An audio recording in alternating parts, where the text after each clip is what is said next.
Queridos, boa noite. Nosso vídeo de hoje, nós vamos falar de um teminha polêmico sobre o anticristo. Medo ou esperança? Quando se fala em anticristo.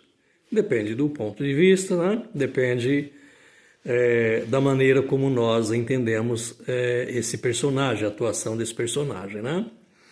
Então, assim, ele é muito comentado, esse assunto é muito comentado nas emissoras de rádio, nas redes sociais, muito falado, mas, assim, às vezes pouco entendido, gera um pouco de dúvida quando tem esse comentário em torno desse personagem, né? Porque um tem opinião, outro tem, há muita divergência de opiniões, e essas divergências que, de fato, gera dúvida, né? Mas a Bíblia tem uma definição a respeito desse personagem. Então nós vamos pela definição da palavra de Deus, né? Quem é? Quem é esse personagem? Por quanto tempo ele estará atuando no mundo? Então, pergunta feita, né? E que a Bíblia nos responde, a palavra de Deus nos responde. Então, em 2 Tessalonicenses 2, verso 3, o apóstolo Paulo fala a respeito desse personagem, dizendo quem é. Ele diz assim: é o homem do pecado, é o filho da perdição. É o que Paulo diz a respeito desse personagem, né? Quem é? Por quanto tempo ele vai atuar no mundo? Como político, como rei, né? Ele não vai ser um presidente da república, na época dele não vai existir mais o processo presidencial, né?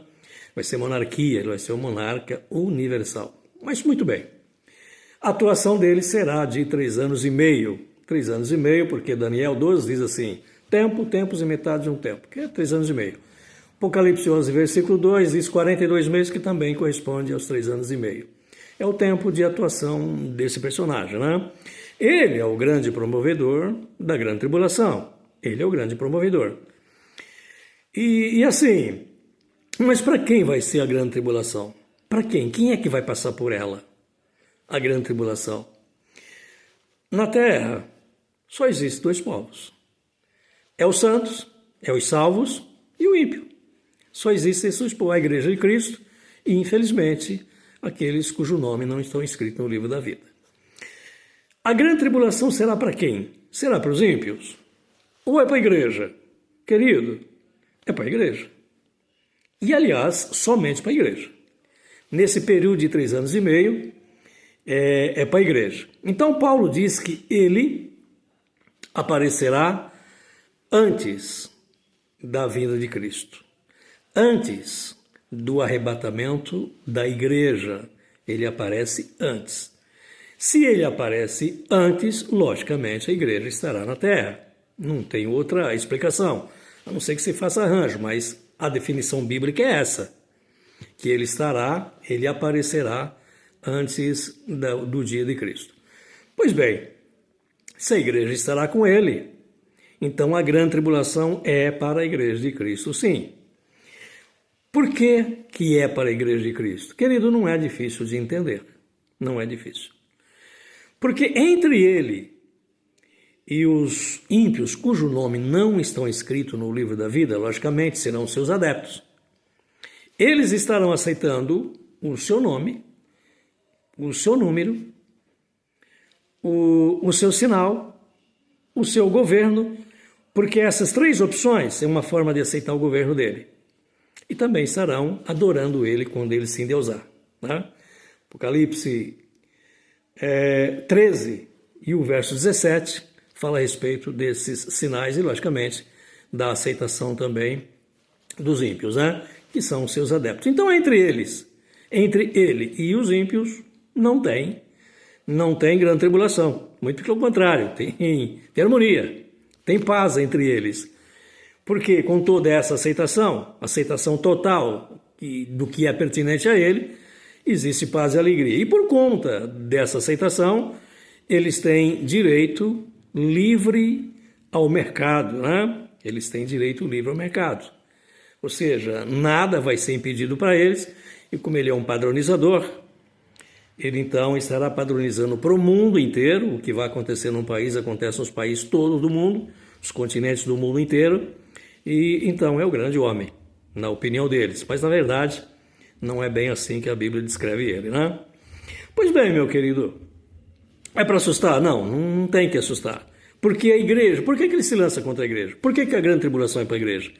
Porque a igreja não aceita seu número, não aceita seu nome, não aceita o seu sinal, não aceita o seu governo, não aceita adorá-lo, não vai adorá-lo quando ele se endeusar. Então ele se lança contra a igreja. Ele vai se lançar contra o povo de Deus. Sem a igreja na terra não tem grande tribulação, porque entre ele e o seu povo, entre ele e os seus adeptos, só há harmonia e paz. A grande tribulação é sim para a igreja e para o povo de Deus, que estará passando aqui esse período de 3 anos e meio, porque assim como foi nos dias de Noé, será também agora na vinda de Cristo, né? Nesses tempos escatológicos aí que a igreja estará passando. Deus não livrou Noé do dilúvio. Não permitiu que Noé morresse no dilúvio, mas ele não livrou do dilúvio, ele teve que passar pelo dilúvio. Também assim ele fará com a igreja. Então, é amedrontador? Aparentemente sim, querido. Mas se você ler Daniel 12, e capítulo 1, você vai ver que não é amedrontador. Porque o arcanjo Miguel estará em volta do seu povo, daqueles cujo nome estão escritos no livro da vida, para livrá-los nesse dia de grande angústia. O arcanjo Miguel. Mas não vou poder comprar, não vou poder vender. Mas Isaías diz, o seu pão lhe será certo e a sua água não lhe faltará. Então não há motivo para temer, não há motivo para se preocupar, porque acima do anticristo está o Deus Todo-Poderoso, o qual nós servimos. Então, querido, fique em paz, fique tranquilo, observe a Bíblia, talvez vai acontecer alguns comentários contrários, mas vá pela definição bíblica, por essas definições que estão aqui na Palavra de Deus, tá?